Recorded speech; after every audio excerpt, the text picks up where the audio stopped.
구름 속 9개의 꿈, 구운 몽. 그 세 번째 이야기입니다. 지난 2편에서는 양소유가 과거길에 진채봉을 만났지만 난리로 이별하고 낙양에서 기생개서 멀고 하룻밤을 보낸 뒤 장안 정사도 댁의 여도사로 변장에 들어가 정경패 앞에서 검은고 9곡을 연주했습니다. 그리고 마침내 장원급제하여 이름을 천하에 떨쳤습니다.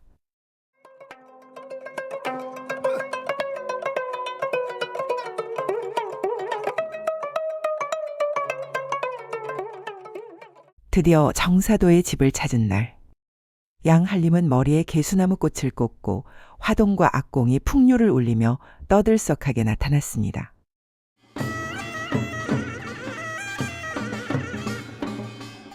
풍채가 아름답고 예의가 반듯하니 정사도가 기뻐 어쩔 줄을 몰라 했습니다.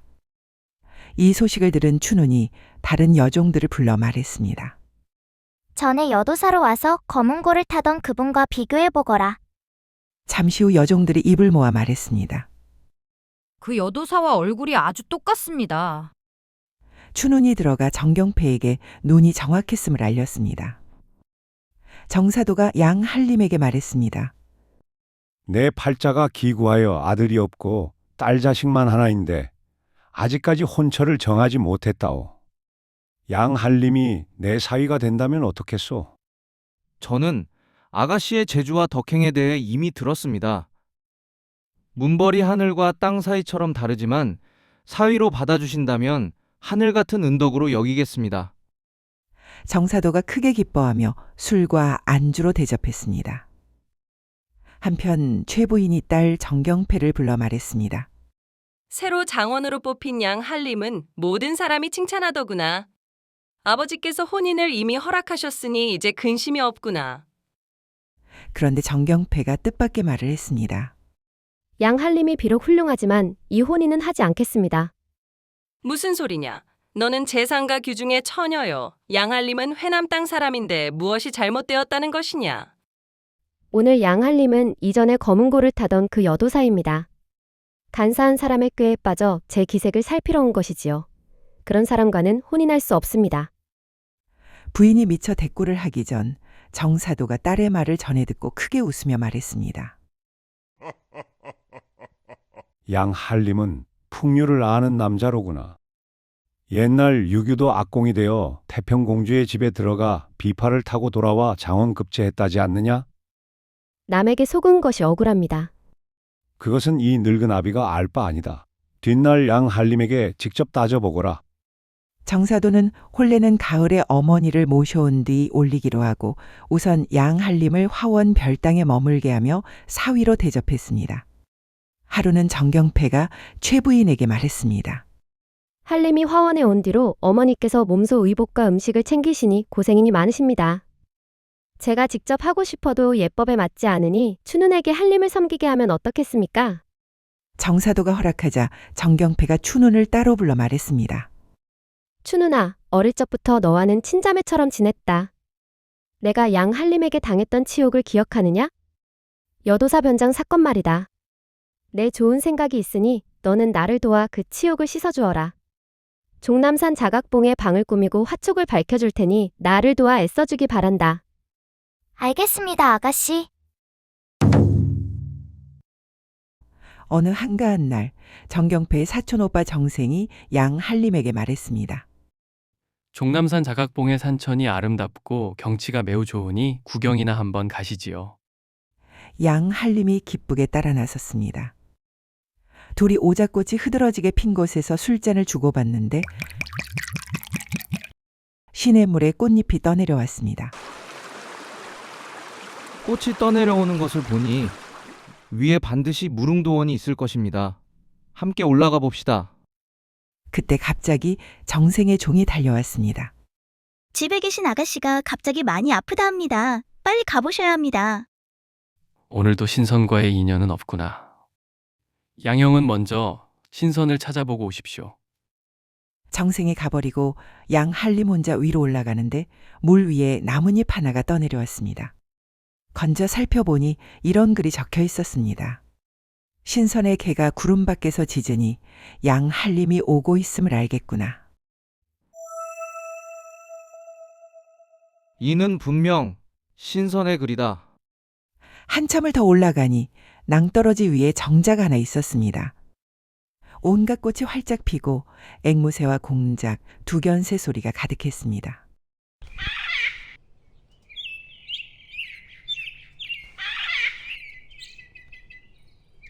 비단 장막에 공작 병풍을 두르고 촛불을 밝힌 채 한 여인이 서 있다가 양 한림에게 다가와 인사하며 말했습니다. 양 한림께서는 어찌 이제야 오십니까? 저는 인간 세상의 사람이요. 신선과 혼인한 적이 없는데 무슨 말씀이십니까? 그리고 어찌 이런 산 중에 혼자 계십니까? 저는 서왕모의 시녀인데 광안궁의 잔치 때 낭군이 저를 희롱했다 하여 옥황상제께서 크게 화를 내시고 저희 둘을 인간 세상으로 내려보내셨습니다. 그러니 낭군께서는 저를 모르신다 하지 마십시오. 양 한림이 이 말에 완전히 속아 넘어가 선녀와 못 나누었던 정을 나누려 했지만 이미 날이 밝아왔습니다. 오늘은 제가 하늘로 올라가는 날입니다. 낭군께서 저를 잊지 않으신다면 다시 만날 날이 있을 것입니다. 춘우는 수건에 이별시를 써서 양 한림에게 주었고 양 한림도 옷소매를 찢어 화답했습니다. 서산에 달이 지고 두견새 슬 피우니 한 번 이별하면 구만장천 구름밖에 이 글귀뿐이로다.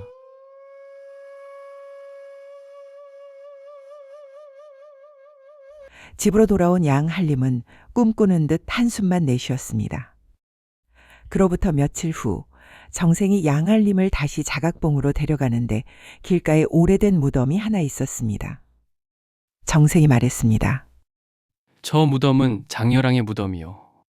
얼굴과 재주와 덕이 세상에서 으뜸이었지만 나이 20에 죽어 사람들이 꽃과 풀을 심어 혼을 위로했다 하오. 우리도 술 한 잔으로 위로하는 것이 어떻겠소? 두 사람이 제문을 지어 술로 위로하는데 정생이 무덤 구멍에서 비단 소매 하나를 꺼냈습니다. 그 위에는 어딘가 익숙한 글씨가 적혀 있었습니다. 양 한림이 자세히 살펴보니 자각봉에서 선녀와 이별할 때 자신이 직접 써준 글이었습니다. 양소유는 속으로 경악했습니다. 그 미인이 선녀가 아니라 장여랑의 영혼이었구나. 등에 식은땀이 흘렀습니다.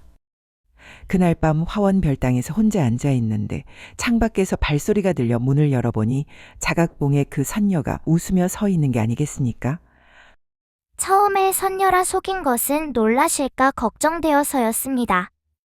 오늘 제 무덤을 찾아와 제사를 올려주시니 참으로 고맙습니다. 이후 두 사람은 밤마다 만났습니다. 그러나 어느 날 정생이 도사 둘을 데리고 와서 양 한림의 관상을 보더니 말했습니다. 임자 없는 여자 귀신이 한림의 몸에 들어와 있어 며칠 뒤면 병에 시달릴 것입니다. 그 병은 치료할 수 없으니 한림께서 알아서 하십시오. 그날 밤 술에 취한 양 한림이 선녀를 기다리는데 갑자기 창밖에서 슬픈 목소리가 들렸습니다. 괴상한 도사의 말을 듣고 저를 못 들어오게 하시니 어찌 이리 매정하십니까? 어찌 들어오지 못하시오? 머리에 붙은 부적 때문에 들어갈 수가 없습니다. 양 한림이 머리를 만져보니 과연 귀신을 쫓는 부적이 붙어 있었습니다. 화가 난 양 한림이 부적을 때려 했지만 선녀는 눈물을 흘리며 담을 넘어 사라져버렸습니다. 그 뒤로 쓸쓸한 빈방에서 잠도 못 자고 음식도 못 먹으니 자연스럽게 병든 꼴이 되었습니다. 하루는 정사도가 잔치를 열어 양 한림을 부르더니 물었습니다. 아니, 양 한림의 얼굴이 어찌 그리 초췌한가? 제게 괴이한 일이 있습니다. 사실은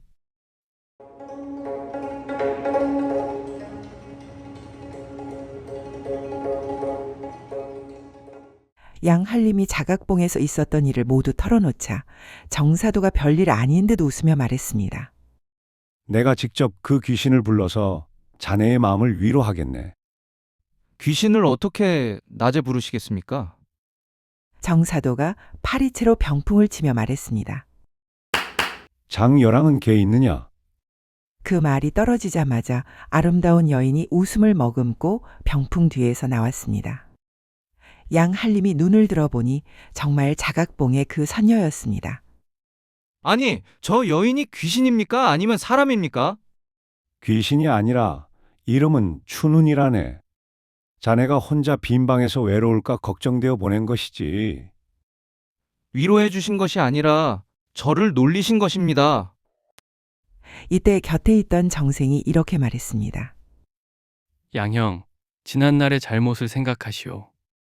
사내가 계집의 옷을 입고 검은고로 내 사촌 동생 경패를 속이셨잖습니까? 그에 비하면 사람이 신선이 되고 귀신이 되는 것은 하나도 이상할 것이 없습니다. 양한림은 아무 말도 할 수 없었습니다. 정경패가 춘훈을 시켜 여도사 변장에 당했던 치욕을 이렇게 멋지게 갚은 것이었죠. 양한림은 고향에서 어머니를 모셔와 혼례를 치르고 싶었습니다. 그런데 마침 북방의 토번족이 연나라, 위나라, 조나라로 나뉘어 변방으로 쳐들어왔습니다. 황제가 진노하여 조정대신을 불러 의논했고 양한림이 조서를 만들어 세 나라에 보냈습니다. 조나라 왕과 위나라 왕은 즉시 항복했으나 멀리 있는 연나라 왕은 자신의 군대가 강하다는 것을 믿고 항복하지 않았습니다. 양한림의 조서만으로 두 나라가 항복하자 황제가 양한림에게 많은 상을 내렸습니다. 그러나 양한림은 사양하며 이렇게 말했습니다. 모두 다 현명하신 황제 폐하의 덕이지 소신에게 무슨 공이 있겠습니까? 연나라 왕이 항복하지 않았으니 제가 직접 연나라에 가서 연나라 왕을 달래거나 그래도 말을 듣지 않으면 연나라 왕의 머리를 베어 오겠습니다. 황제가 장하게 여겨 발병부를 내렸습니다. 양한림이 황제에게 하직 인사를 드리고 화원에 들어가 춘훈에게 말했습니다. 대장부는 나라를 위해 일하는 것이니 춘우는 슬퍼하느라 얼굴을 상하게 하지 말고 아가씨를 편히 모시고 내가 성공하고 돌아오기를 기다리거라.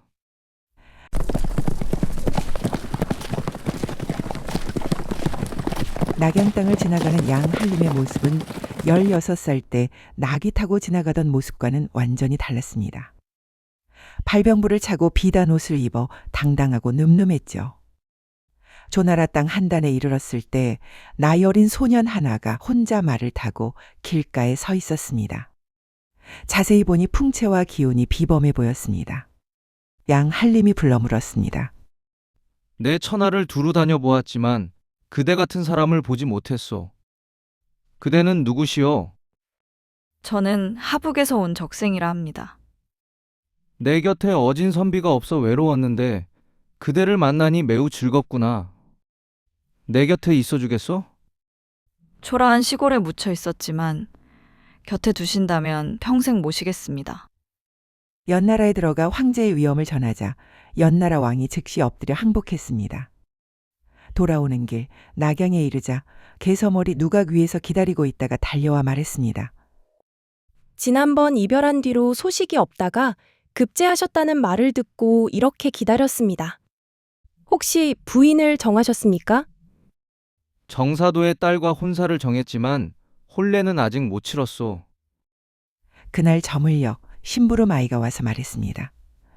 어진 선비라 하셨던 적생이 지금 서멀의 손을 잡고 있습니다.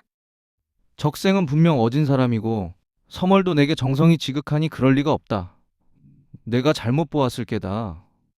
못 믿으시면 직접 가서 보십시오.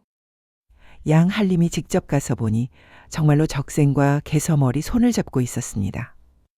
서멀아, 내가 적생과 친한 사이였느냐? 제가 적생의 누이와 친언니, 친동생처럼 지냈는데 이렇게 만나 반가워서 안부를 물었습니다. 이렇게 의심하시니 억울합니다. 그날 밤 양한림이 개서멀과 함께 잠이 들었는데 새벽달기 울고 날이 새어 단장을 하고 있는 사람을 보니 어찌된 일인지 개서멀이 아니었습니다. 당신은 누구요? 저는 본디 하북 사람으로 적경홍이라 합니다. 개서멀과는 자매를 맺은 사이이지요. 미처 말을 다 끝맺기도 전에 개서멀이 문을 열고 들어왔습니다. 제가 일찍이 하북에 적경홍을 소개한 적이 있었는데 이렇게 보시니 어떠십니까? 듣던 것보다 훨씬 좋구나. 그런데 어제 적생에 누이가 있다 하더니 적생과 얼굴이 아주 똑같구나. 저는 동생이 없습니다. 제가 바로 적생입니다. 경홍은 어찌 남자의 복장을 하고 나를 속였는가? 저는 본디 연나라 왕의 궁중 사람입니다. 연나라를 평생 섬기는 것이 소원이었는데 상석께서 연나라 왕을 항복시키시는 모습을 보고 이분을 평생 모셔야겠다고 생각했습니다. 그래서 이렇게 찾아온 것입니다. 그렇다면 왜 처음부터 솔직히 말하지 않았소? 여자의 몸으로 불쑥 찾아왔다가 거절을 당할까봐 두려웠습니다. 양한림이 개서멀을 시켜 적경홍을 위로했습니다. 그리고 떠나는 날 개서멀과 적경홍이 나란히 말했습니다. 부인을 얻으신 뒤에 저희가 모시겠습니다. 양한림이 연나라 왕에게서 받은 항복 문서와 보화를 황제에게 바치자 황제가 크게 기뻐하며 예부상서 벼슬을 내렸습니다. 그런데 어느 날 밤 한림원에서 달을 구경하던 양상서에게 바람결에 아름다운 퉁소 소리가 들려왔습니다.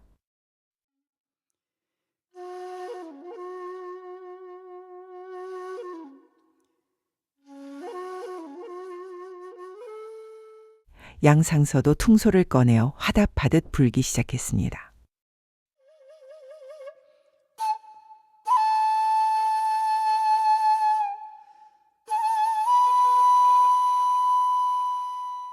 맑은 소리가 하늘로 퍼지자 오색구름이 일어나고 파란 학과 흰 학이 공중에서 내려와 뜰에서 춤을 추었습니다.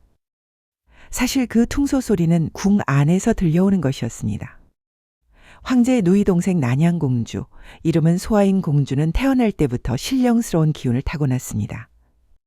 서역국에서 바친 백옥 퉁소를 꿈에서 선녀에게 배워 불기 시작했는데 그 소리가 세상에서 처음 듣는 곡조였습니다. 퉁소를 불 때마다 파란 학이 내려와 춤을 추었죠. 황제와 황태후가 말했습니다. 난양은 틀림없이 신선 같은 사람과 혼인을 할 것이다. 그런데 이날 밤 공주의 퉁소 소리에 춤추던 학이 한림원으로 날아가 양상서의 퉁소 소리에 맞춰 춤을 췄습니다. 황제가 이 소식을 듣고 황태후에게 아뢰었습니다. 양소율은 진실로 난양의 배필입니다. 예부상서 양소유의 나이가 난양공주와 비슷하고 제주와 얼굴이 모든 신하 가운데 으뜸이니 부마로 정할까 합니다. 소와의 혼사를 정하지 못해 밤낮으로 염려했지요. 이제 양소유는 하늘이 정해준 소와의 배필이니 내가 직접 양상서를 보고 청하겠습니다. 황제가 양상서를 불러 별전에서 문장을 의논하는 사이 황태후가 발 뒤에서 몰래 살펴보았습니다. 궁녀들이 양상서에게 글을 써달라 하자 양상서가 술기운이 오른 채로 붓을 한번 휘두르니 구름과 바람이 일어나는 것 같았습니다. 순식간에 여러 궁녀의 글을 모두 써주자 궁녀들이 봉황이 새겨진 금비녀와 옥놀이개를 다 벗어 상으로 내놓았습니다. 황제도 웃으며 붓과 먹과 벼루를 상으로 내렸습니다. 며칠이 지나 황제가 그날의 글과 글씨를 다시 보고 싶어 궁녀들에게 양상서가 써준 글을 가져오라 명했습니다.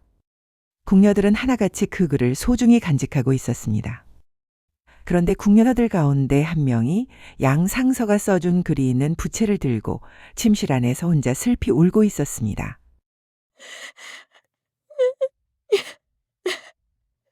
이 궁녀는 다름 아닌 진채봉이었습니다. 과거 보러 가던 양소유가 수양버들 아래에서 만났다가 난리통에 생이별한 그 진채봉이 궁중 노비가 되어 이곳에 있었던 것입니다. 내관이 그를 가지러 왔다가 진채봉이 우는 것을 보고 물었습니다. 어찌 그리 우십니까? 이 글을 다시 찾을 줄을 모르고 제가 화답하는 글을 부채에 써버렸습니다. 황제께서 보시면 반드시 벌을 받을 것이니 차라리 자결하겠습니다. 황제께서는 너그러우시니 내 용서를 구해보겠소. 너무 염려 마시오. 진채봉이 마지못해 내관을 따라갔습니다. 황제가 모든 궁녀의 글을 차례로 보다가 진채봉의 부채를 보고 이상하게 여겨 물었습니다. 양상서의 글에 누가 화답했느냐? 진 씨가 황제께서 다시 찾으실 줄을 모르고 외람되게 화답하여 썼다 하며 죽으려 하기에 소신이 못 죽게 하고 이렇게 데려왔습니다. 황제가 부채를 펼쳐 진채봉의 시를 천천히 읽었습니다. 비단 부채는 둥그스름하여 달과 같은데 누각 위에서 부끄럽던 만남이 생각나누나. 처음 지척에서도 서로 알아보지 못했으니 문득 그대로 하여금 자세히 보도록 할 것을. 황제가 다 읽고 나서 말했습니다. 진 씨에게 분명 사정이 있구나. 누구를 보았기에 이런 글을 썼느냐. 재주가 아까우니 살려는 주겠다. 숨기지 말고 바로 말을 하거라. 제가 죽을 죄를 지었사오니 빨리 죽여주십시오. 무슨 사정이 있느냐.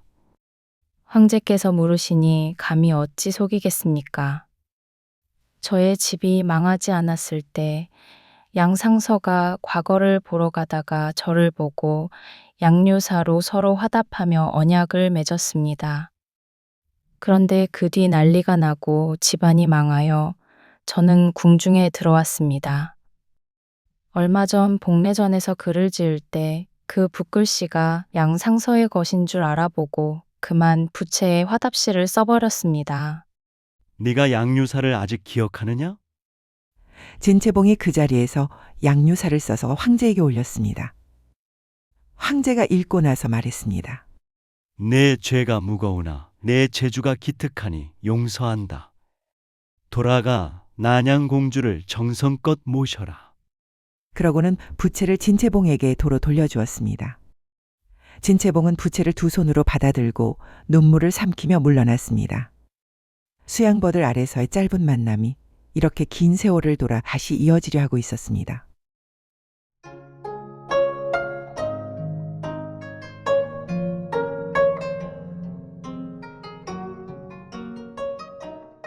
며칠 뒤 월왕이 양상서를 찾아와 말했습니다. 황제의 명을 받았습니다. 난양공주의 나이가 찼는데 아직 부마를 정하지 못했는데 황제께서 상서의 제덕을 사랑하시어 혼인을 정하고자 하십니다. 저는 정사도의 따님과 결혼을 하겠다는 뜻을 밝힌 지 3년이나 되었습니다. 부마는 사양하겠습니다. 양상서가 직접 황제를 찾아가 상소를 올렸습니다. 한리막사 겸 예부상서 양소유는 황제 폐하께 아뢰옵니다. 소신이 정씨 집안 여인과 혼인을 정하고 납체를 드렸는데 뜻밖의 부마로 봉하시려 하시니 이는 예로부터 듣지 못하던 바입니다. 바라옵건대 폐하께서는 소신의 뜻을 헤아려 주십시오.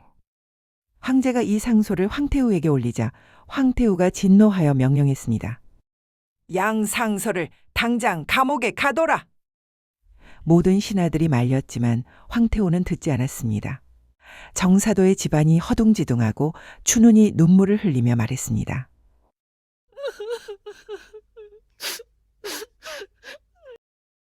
상서를 모시게 되었는데 일이 이렇게 되었으니 저는 아가씨와 죽고 사는 것을 함께 하겠다고 맹세했습니다.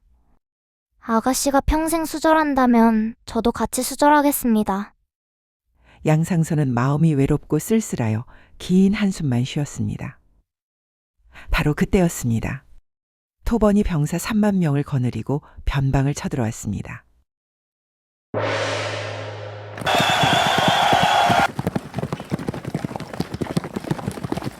황제가 대신들과 대책을 의논하자 모두가 한결같이 말했습니다.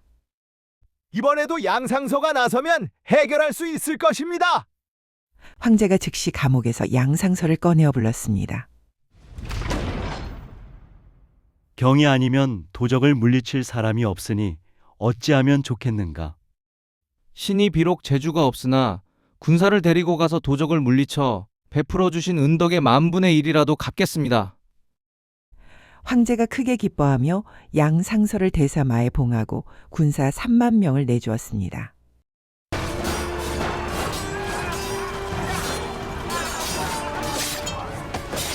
양상서가 군병을 거느리고 위교로 나아가 선봉장으로 달려들어 좌연왕을 사로잡고 3번 싸워 3번 모두 이겼습니다. 황제가 승리의 소식을 듣고 기뻐하며 칭찬을 아끼지 않았습니다.